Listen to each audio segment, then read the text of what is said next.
My name's Brady Thompson, and Jill and Randy Neeman are my parents. Hardworking, fun-loving, really dedicated, both overly optimistic, so just really happy people. Jill and Randy Neeman are what everybody think of when people think of community service, putting yourself before others. Jill and Randy Neeman are the most dedicated volunteers I have ever run into in the Red Cross. I've worked with the Red Cross for over 12 years as a volunteer myself, and they are selfless individuals who give 100% all the time. Well, we were blessed and got to retire early, and I always felt like you need a purpose in life and you need to keep busy. We love to help people in general, so we started exploring different areas, and we ran across the American Red Cross. I think it was during the Joplin tornadoes. We went to the orientation, and it was just, no, this is a good fit. It was the first one that we had really looked into, and we didn't need to look anywhere else. I think their initial reasons for helping out with the American Red Cross was just that they wanted to get out and do something. They like being busy, and they love to help people, and I really don't see anything better for them to do in that sort of scenario. So we're on the disaster action team. We respond to local disasters, including home fires, anytime someone has lost their home due to an act of nature or God, and help provide a place for them to stay, food and clothing, just basic necessities that they need, and compassion. And then on the national side, we do, we're both disaster assessment managers, so we're sent to look at the total scope of what happened so that the Red Cross can figure out how many people they need to send, what kind of resources they need to send, and then also down to which homes actually are we going to help and which ones we're gonna give referrals to. We were sent to, as a management team, out to Saipan, which was our first international experience. It's still U.S. territory, but it was international, and Jill and I are very experienced with islands, and Saipan's an island, and this little 15-mile-long island was devastated by a typhoon with 214-mile-an-hour winds. The people live in island-style homes, the majority of them do, which is corrugated steel on wood posts, and it was absolutely, like I said, devastated.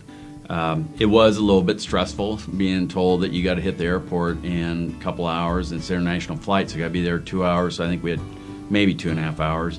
But we also have to-go bags right by our back door, and then we pack a few of the final things like clothes and your toothbrush, and off you go. We didn't have running water, we didn't have power, but we had a nice solid roof over our head.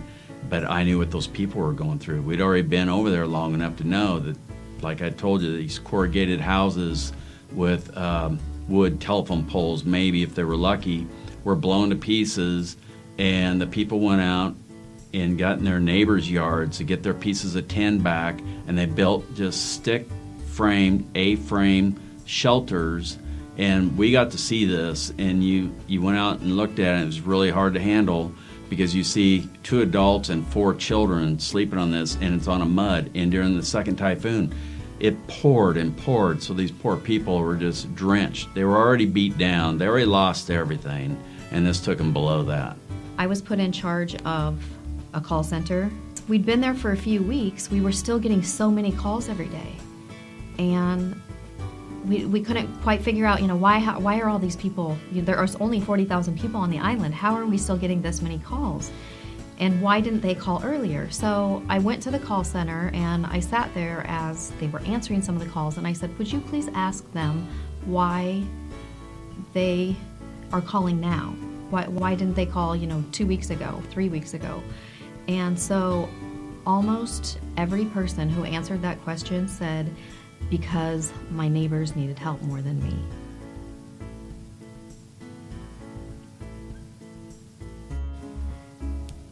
A hero to me is someone who does the job that needs to happen at that moment.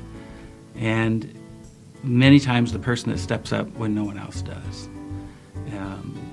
They're selfless, they give of themselves, and hero describes Randy and Jill. A hero is somebody that puts others before themselves. And I believe that Jill and Randy Neeman do that every single day. Oh gosh, my parents are definitely heroes. I aspire to be as hardworking and helpful as they can be, and that's not just what they've done for me. I know they've done countless things for endless amounts of people who need it much more than I do. So I'm glad that I have that role model figure in both of them. I'm not the hero. I'm just the guy carrying that American red vest, that logo that means so much to so many people, because they know even when I'm long gone, the American Red Cross will still be here. It's still there to support. It's still there when time comes, you're in need. That's something you can always lean on. That's something to always be there.